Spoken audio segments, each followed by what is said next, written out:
Identifican a mujer hallada muerta en CU. No era estudiante de la UNAM. What is a discourse according to the definition seen in class? The Procuraduría General degraded the victim. She was re-victimized and stigmatized before giving us useful information. The Procuraduría and the media had already told us that she was not a student at the UNAM, that she was alcoholic and addicted. Information that didn't us interest. Thus, they put the victim as someone innocent, managing the question us that she deserves to die. They uses the discourse giving elements and characteristics of the dead woman in order to blame her, when the correct way to blame a person is for the events that occur and not for the characteristics, for the present events and not for the past events. Also, they use the discourse so that people think that woman commits suicide because she suffered from problems of alcoholism, drugs addiction, etc., instead of looking for what really happened. From a quick reading, it can be noted that the first objective of the institution is to untying of the event since there is no great background information regarding the event but simply focus on letting the reader know that there is no link between the person, what could have caused his death, and the institution. What type of power is the institution exerting?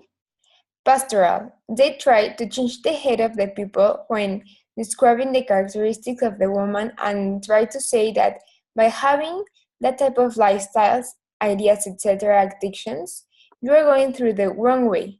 The intention of the news is to lead the reader to create an idea and disengagement between woman and the institution, and take the opportunity to enhance the humanistic character of the institution and its community through the organization of a strike. Also, they create an image of the woman as an alcoholic and drug addicted, making it incompatible with the profile or status of the students who built the UNAM, being that the news in recent months have shown us the opposite. Also, I think it applies a disciplinary power because the state puts the victim also as a criminal and somehow wants to count the things with the feminist groups and students who might question their authority.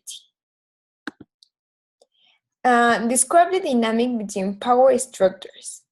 Okay, the power structures act through a public discourse through the generation and construction of information. The institution that has the power is the institution that controls, generates, and maintains the information and allows the rest of the society to only see and read what is convenient to them, in order to preserve and generate a convenient image and continue building that power that holds. For example, the owners of a newspaper have power over publishers and editors, the editors over writers, and this is how a chain of power is formed over readers, because the power structures decide what information they need to make known to the society. What are interpersonal communication affected by the discourse, and how do individuals replicate the selection discourse? Each person receives or understands the speech in a different way, depending on their customs, values, traditions, ideas, etc. Interpersonal relationships are affected depending on the way of perceiving and understanding the discourse.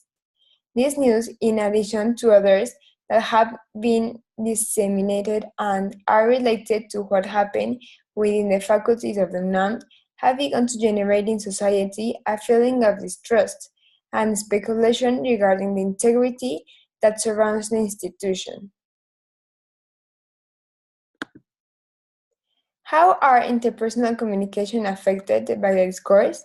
Also, the social discontent in front of the maximum house of the studies has created information that attempt against the greatness of the institution, causing that attention of the truly important things that are the education imparting in our country is distracted. Thank you.